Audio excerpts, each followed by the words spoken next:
What's going on, guys? This is Isaiah, and we got another trade of the day today, right?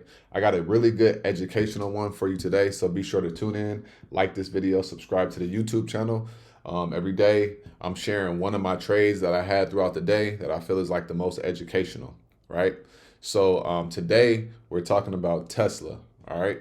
And I have a really good lesson for you, so make sure you watch this video, all right? This can make you money and it can save you a lot of money. So I have Tesla, right? We hit Tesla today for 147. Nothing big, nothing major. But what I will say is the small trades, they keep you in the game, right? I would rather make $10 than lose $300. It's really that simple. So sometimes you could be up 400 in a trade and then you finish the trade and you only up 150, right? A lot of people look at that as a loss, but it's like when you understand the compounding effect, just keep your losses small. That's all you got to do. Keep your losses small. If you can do that, your wins is going to take care of themselves as long as you keep showing up. All right.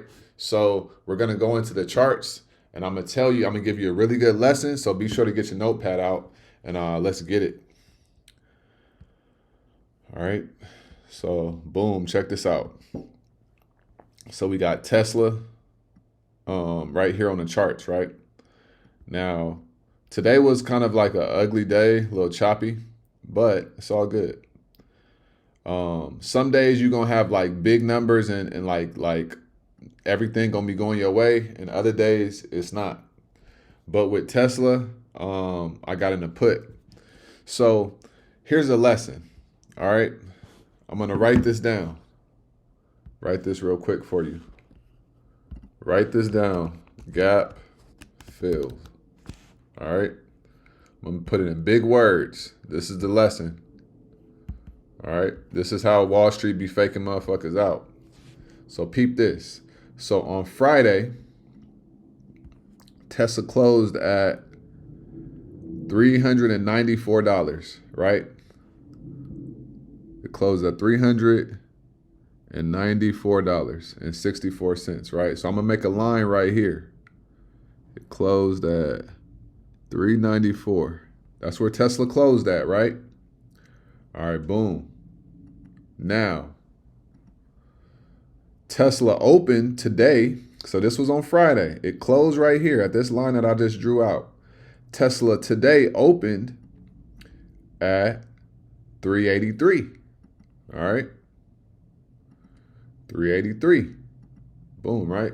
So check this out. I'm gonna make this little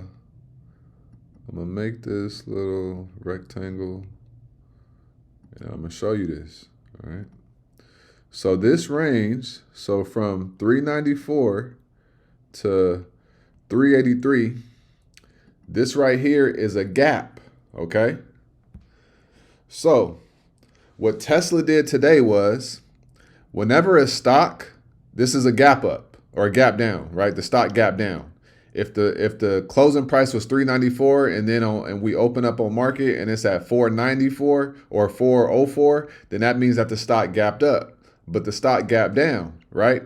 So because the stock market is always trying to balance itself out, what happens? It has to balance itself out. So because Tesla closed at 394 and it opened at 383, it had to fill this gap before it does anything else. Sometimes a stock may fill a gap in the same day. Sometimes a stock may fill a gap 4 days later. Sometimes it could be 3 weeks later and months later, right? It just depends. But this is what it did. So Tesla went up today. So boom, right? Opened up, boom, right? Went up here to 392, came back down, and then boom, went right back up. Now this right here is a break and retest. It went up, it broke, and it came to retest the level, and then it went back up higher. But this was it filling this gap right here from Friday's close because it had to even it out. So if we go to the daily time frame, I want to show you what I'm talking about. I hope you see what I'm talking about, but hopefully you understand what I'm saying. So on Friday, the stock price closed at, like we said, 394 right here, right? And then the stock price had to trade all the way there where it closed at to fill the gap. All right, it filled the gap. So I saw that, and we'll go to the 5 minute. I saw that happening. I saw the reject, and I was like, perfect. All right. Now, this is the 15 minute, but we're going to go to the 5 minute, right? So I was looking on the 15 minute, and then I saw this candle right here. This right here is a gravestone doji candle. Skinny shadows or wicks, and then it got this little line, right? This is a signal of a bearish signal, right? This is a bearish signal, and the stock had finally filled the gap. So I saw this right here. I said, oh, okay. Tesla just filled a gap, and now it's rejecting. I saw this candle right here. It was a gravestone doji. Write that down. And then I knew it was going to go down. So let's go to the 5 minute. I got in on this candle right here. Right? I got in on this candle right here, like in the middle of this candle. And then I wrote it down to right about, no, I got out at this candle. Once this candle had formed. Because right before this candle closed, I got out because this is an indecision candle. Right? This means that the stock could go any way. It could go up or it could go down. Now we see hindsight that the stock price kept going down, but in the moment, you don't know. So I would rather secure some profits here than it reverse on me and then I only make $10 or I'm in the red, right? So I saw this. Right? So let's review it. We go to the 15 minute. So the stock fills the gap. So it had to fill the gap. Could have gotten calls right here, but I don't like trading right when the market opens.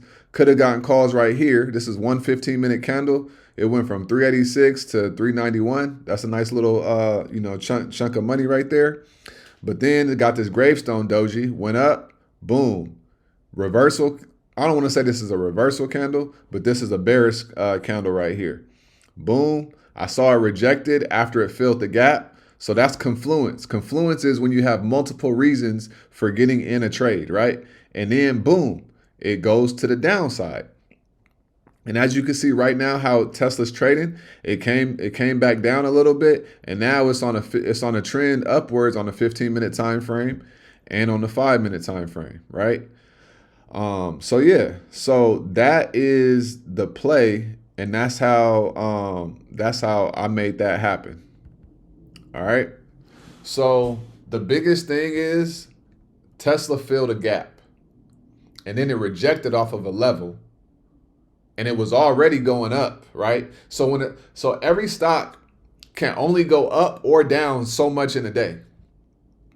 So I saw Tesla had ran up, and I saw it had rejected off of a level, and I saw that Tesla had filled the gap. So I was super, super confident getting in that trade, and then boom, right? But I could have stayed in. I could have made more money, but always remember, you could have always made more money. I just secured my profits. I had to go somewhere anyway, so I was like, man, let me just go handle my business. All right, so tomorrow we're going to come back better. We're going to do even more, and we're going to keep this train going. But I want you to remember, don't get in the habit of trying to be greedy, because being greedy is going to kill your pockets. I promise you. All right. You're going to take way more L's than wins if you always focused on being greedy. Stop trying to get the maximum amount of money on every trade. Get your money, get out, secure the profits. You could always get back in. All right. So and always remember, get out of your head and get into this world, because your head is a dangerous place to live. Like this video, subscribe to this channel. I'm going to see y'all in the next video. Peace.